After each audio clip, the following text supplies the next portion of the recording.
Hey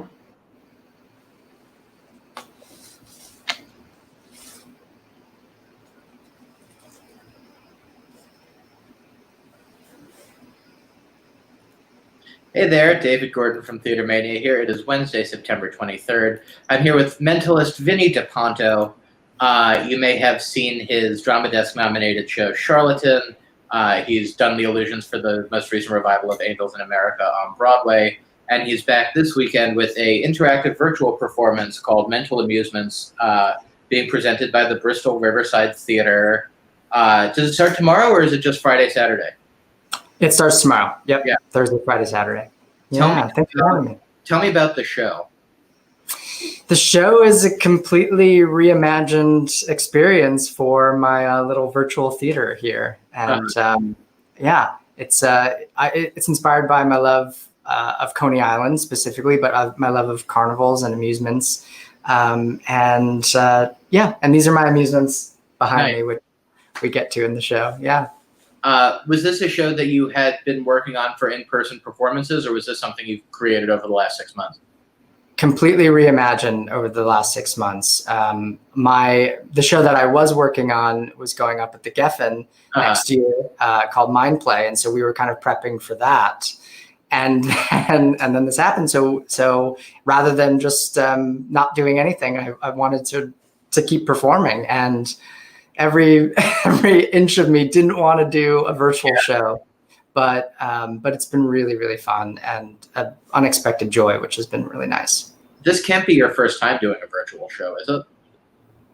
First time, yeah. I mean, over the last 5 months now, I've done, random shows here and there, but yeah, first time I'm developing new material just for this medium. What is that like for you? It's a lot of trial and error.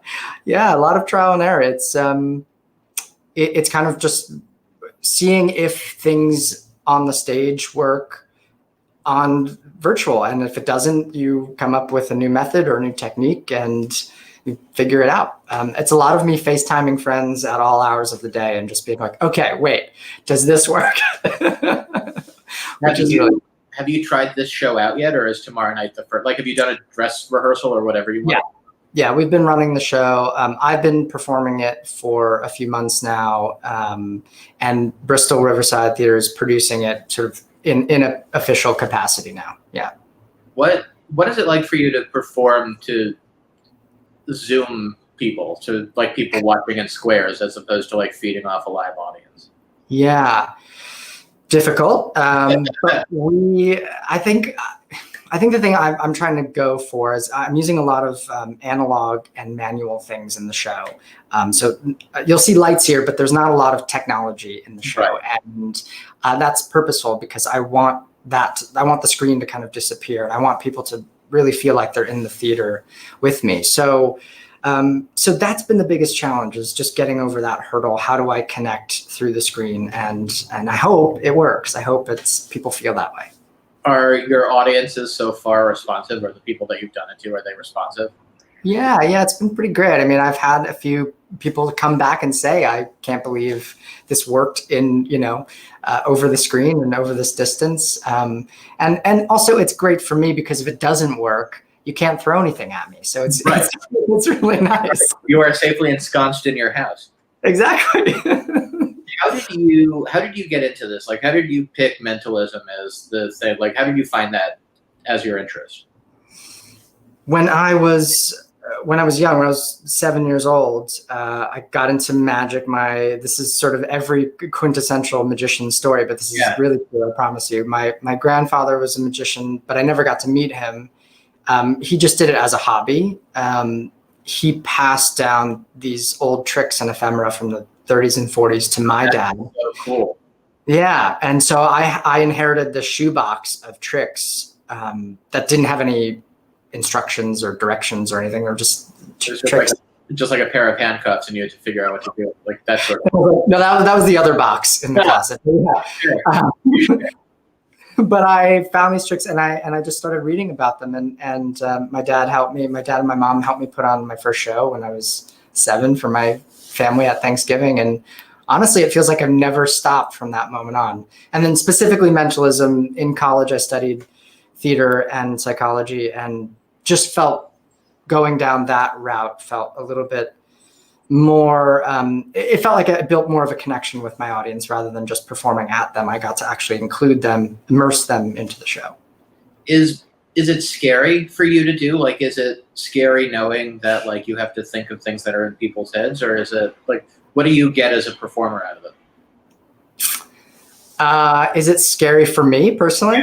Yeah. No, I think it's, I try to not embarrass anyone. I'm not like hypnotizing anyone or bringing them up on stage and revealing anything too personal without their consent. So I think, as long as I have those, checkpoints with my audience, we're okay. But I think mostly people are scared of me, really. I feel like this is the sector of magic and illusion that scares people the most. Yeah. Tell me about like some of the best reactions you've had, or the funniest reactions you've had through the years. Oh gosh. Well, this is not particularly funny, but in Charlatan, the show that you saw, we had a bit in the show that me and my co-writer Josh Koenigsberg wrote, and it was essentially it was revealing what somebody was thinking, but also as a fun little aside, right. There was a number below the prediction as well, and the number, as a joke, I say, and also that's the year you're going to die, so thank you. It was like 2040 or something like that, and it was just a funny thing, Every other night people laugh it off, and this one woman came up on stage, and her face went from like and then I said that, and it was like I was really concerned. So she sat in the audience afterwards, and she just like crossed her arms like this and like put her feet up on the stage. She was like in the front row, and I'll never forget that. And she came to find me after the show. She was really, really concerned, mostly angry, but not like concerned like this will actually happen to me, but mostly angry. And my stage manager had to show her, look, this is the script. It's that same joke is in here every night. And she was, it was just one of those things where I get a lot of people that right. truly believe in what I'm doing. And so her thought was, well, if he was right about everything else, clearly he's going to be right about this year that I'm going to die, which, by the way, I gave her ample amount of time. So, 2040. Yeah, so that's still a long time from now. Yeah, exactly. So, what can people expect from Mental Amusements? Mental Amusements is a carnival for the mind. It's an hour to 70 minutes or so, where I sort of invite you into this little theater that I've made in my apartment, and we just rediscover wonder together. I wanted to create something. I wanted to recreate the feeling of walking into a carnival, which is you leave the outside world, outside, and you are able to walk in and experience wonders and delights you wouldn't normally get to see. So, it sounds like a nice diversion from the world. Yeah, it's a little bread and circusy, but it's I think it's much. Yeah. And it's funny, you have two sections of audience. You have like the general admission, which is where like the scaredy cats like me would want to sit. And then there's the front row, which are people that are buying tickets specifically to, I guess, get used in the show. Right. Which is the tickets that I've asked for because my wife loves this stuff.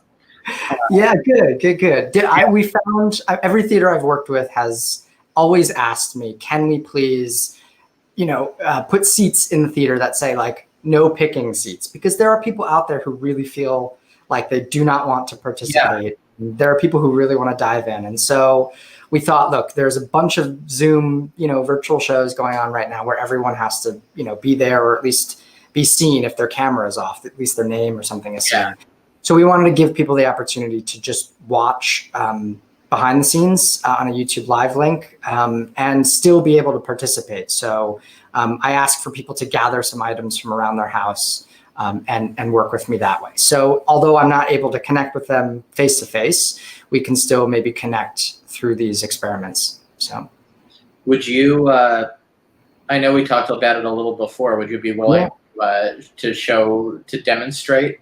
Sure, of course. Well, I'm going to try to plant a thought in your head right now, David. So this is actually inspired by one of these sort of weird carnival games. And I guarantee the problem will be on my end, not yours. No, it's fine. So as a kid, I walk up to these carnival games. It was guess the guesser, right? Yeah. And guess anything about you.